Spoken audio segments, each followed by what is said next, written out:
Ça tourne. Bonjour à tous. Aujourd'hui, tuto numéro 5, je vais vous parler du tempo. Le tempo, c'est tout simplement notre colonne vertébrale. Dans un orchestre, on peut jouer faux, on peut jouer en faisant des canards, mais on ne peut pas jouer pas ensemble. Et ça, c'est le tempo qui le donne. Ensemble, c'est aller au même tempo. Alors, première chose, déterminer son tempo. Personnellement, quand j'ai une pièce que je démarre, je la déchiffre comme ça pour regarder un petit peu les endroits difficiles. Puis après, tout de suite, j'adopte un tempo très, très lent. Pourquoi? Parce que ce que je vais rechercher, en fait, c'est de tout maîtriser, y compris les passages difficiles. Alors, je prends un exemple, par exemple, sur Gaubert pour la flûte. Donc, je prends un tempo, je prends un passage et je vais faire.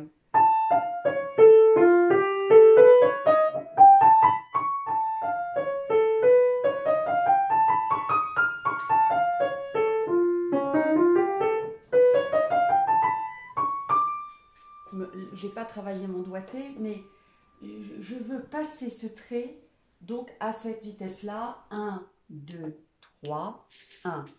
Vous imaginez la lenteur alors que le tempo comment dirais-je, du début, c'est vif. On est à ta ta ta ta ta ta ta ta ta ta ta ta. Donc, je n'hésite pas à vraiment caler les choses pour avoir un tempo où je me sente, où je puisse maîtriser totalement qu'est-ce que je fais exactement, des rythmes compliqués, etc. ou des difficultés techniques.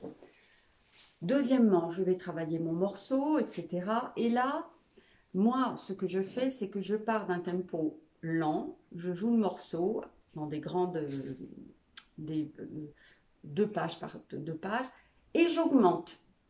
Je pars par exemple souvent à la moitié du tempo, pour un tempo de 120, je pars à 80. Parfois, je ne peux pas, c'est trop difficile, donc je pars à 60, 80, et je vais monter, 84, 88, 92, etc.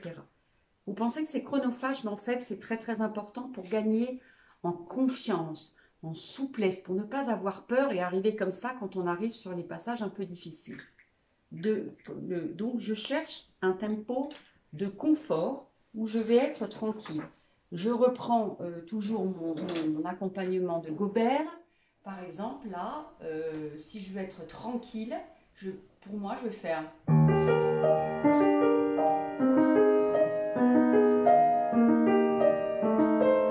Puis...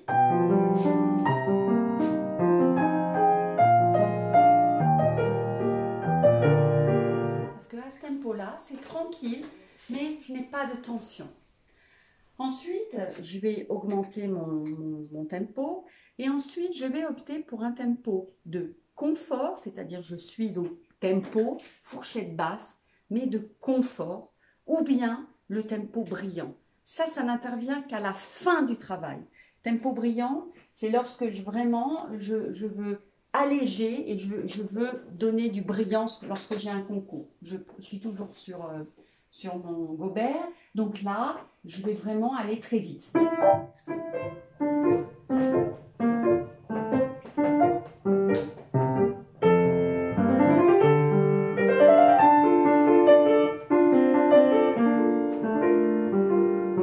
Voilà, je vais même plus vite que le tempo normal pour voir comment ça sonne, pour pétiller. Mais ça n'intervient vraiment qu'en dernier.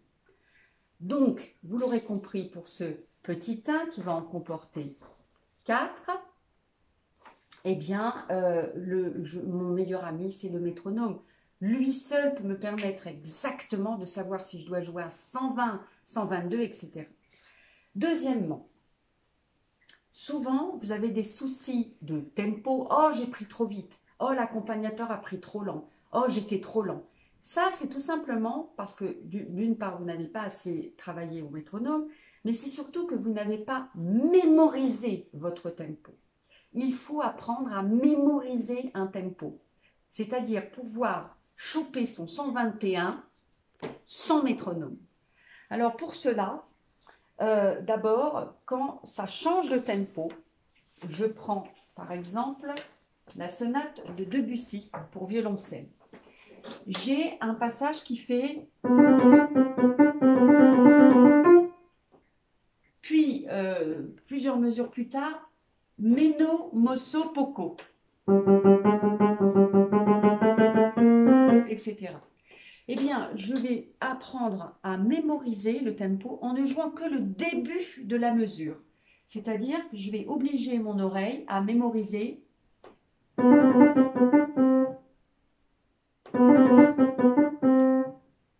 je vais jouer complètement autre chose et j'y reviens.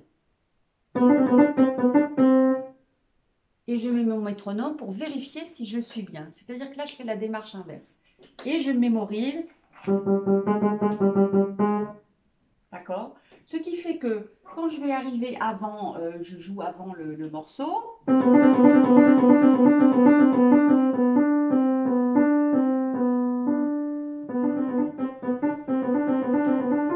J'ai tout de suite le bon tempo parce que je l'ai mémorisé. Et ainsi de suite. Et à chaque fois qu'il va y avoir un changement de tempo, je vais maîtriser parfaitement parce que j'aurai intégré dans mon oreille le tempo.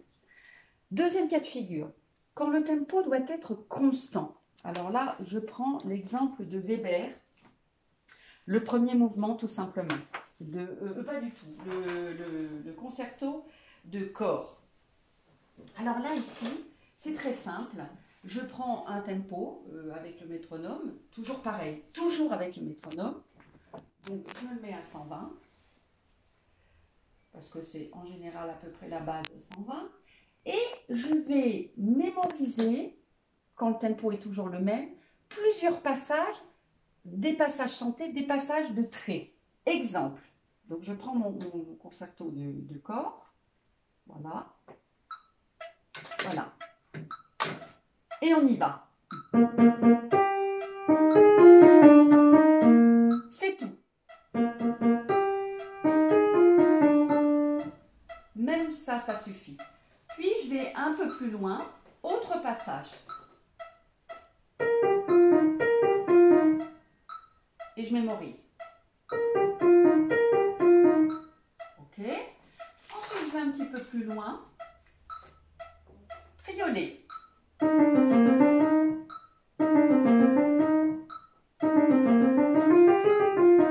Et je n'ai pas besoin d'aller plus loin. Ou bien, carrément au milieu d'un trait.